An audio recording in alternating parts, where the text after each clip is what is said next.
welcome to an all-new Eye of the Tiger. I'm Danielle Bennett. And I'm Nathan Piedad. Last week, a pair of students got the chance to be everyday superheroes. That's right. On Thursday, seniors Jaheam, Seay, and Malik Bowman grew suspicious of a man at a Roseville bank. When they got back into the car, they saw an emergency alert that a 10-year-old boy had been kidnapped. They immediately went across the street to keep an eye on the vehicle. When the driver took off with the child in tow, they called Highway Patrol and followed the car to Dixon while staying in contact with law enforcement. I was not really scared of my own life being lost. I was more scared for the 10-year-old because we was moving at high rates of speed. I mean, I'm not gonna lie. The only time I was scared is when my seatbelt wouldn't my seatbelt won't buckle up because we was moving at high rates of speed. Ultimately, the child was found safe and the kidnapper was taken into custody. Yesterday, peer helping spoke to freshman classes, bringing some empathy and levity to the school day. Over the course of the day, all freshmen in health and PE courses attended the period-long assembly. Yeah, it definitely was kind of an inspiration to join peer helping because even if I haven't gone through any major struggles, so I couldn't really relate in that way, it was almost inspiring to see how, they help each other, they support each other. It almost seems like a really tight community in there. It was pretty good, I think they did a really good job talking, and it was just like a good time. I think they got all the material that they wanted across pretty well, and I just thought it was a great assembly. Really enjoyed it. In other news, junior prom tickets are on sale this week. Tickets will be $20 until Friday, go up to $25 next Monday and Tuesday, and be $30 from the following Wednesday on. This year's theme is Empire State of Mind, and March 14th marks the date for the dance. Now we go over to Kobe Estrada for sports.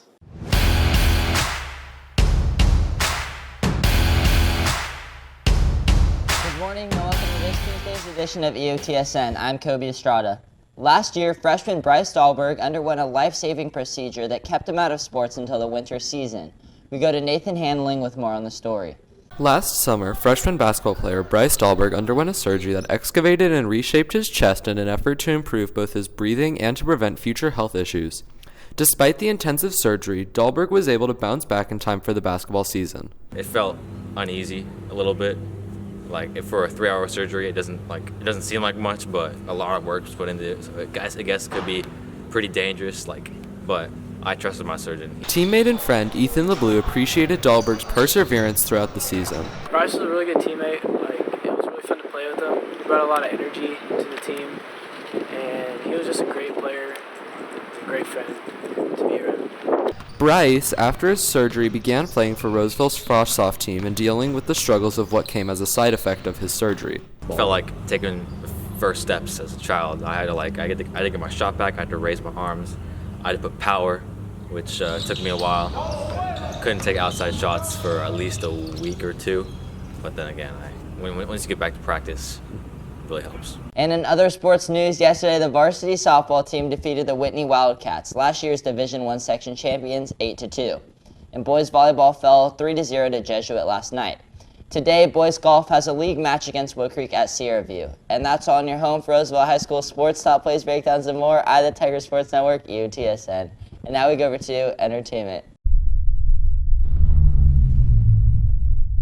Thanks, Kobe. As the spring season rolls around, blockbuster films are hoping to succeed at the box office. The A&E staff put together their top picks for must-watch releases.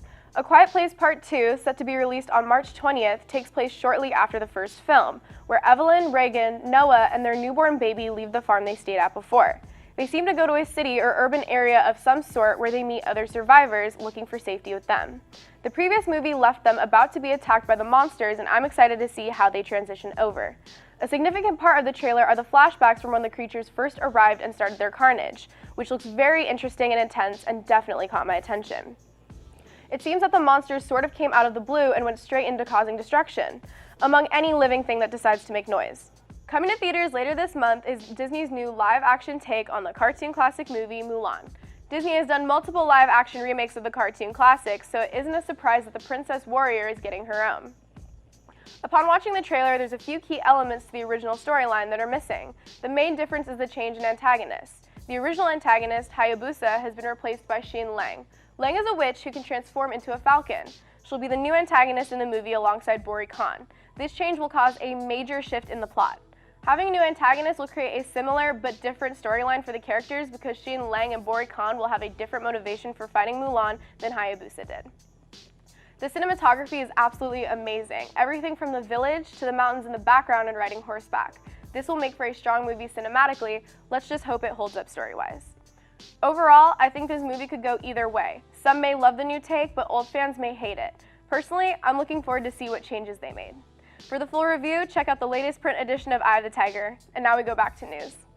Thanks, Isabella. One freshman keeps her skates sharp as she slides into her weekends. We go to Julie Wynn with the story. From leaving the laundry out to playing video games instead of doing homework, most high schoolers may find themselves on thin ice with their parents over the weekend. However, on any given Saturday, for freshman Katie Surgeon, the ice is literal. The rush of all the anxiety and adrenaline is just really fun. I like the cold and I like skating in teams because I feel like other people have my back. Surgeon's mother, Cindy Dalton, has approached her daughter's passion with an open mind, skating towards opportunities as they come. They just kind of asked us. The kids were pretty little, like 10. So they said, "Do you want to just start it?" And then they did. And then they just kept going and going and it going up and up. So it's been really fun. At only 10 years old, Surgeon joined the Sparklers, which at the time was only a fledgling synchronized skating team. Now, what was an important decision has developed into a blizzard of national competitions, medals, and games of Uno alongside piping cups of ramen. Teammate Emily Kelton has noticed the dimension that Surgeon has brought to the rink on her skates. So in her program, she's always like, "Oh," and "Oh," and so she's really sassy. Coach Jennifer Jones has worked with Surgeon for 3 years, watching as her own unique style unfolded on the ice. She's got a very vivacious personality, and that really shows through in skating because it's not always about the technical skills. There's the dance composition or component part of it. So she's very energetic, and the judges love that. Pick up a copy of yesterday's print edition of Eye of the Tiger for the full story. That's it for us today on Eye of the Tiger. And remember, we are always on at eyeofthetigernews.com. See you next time.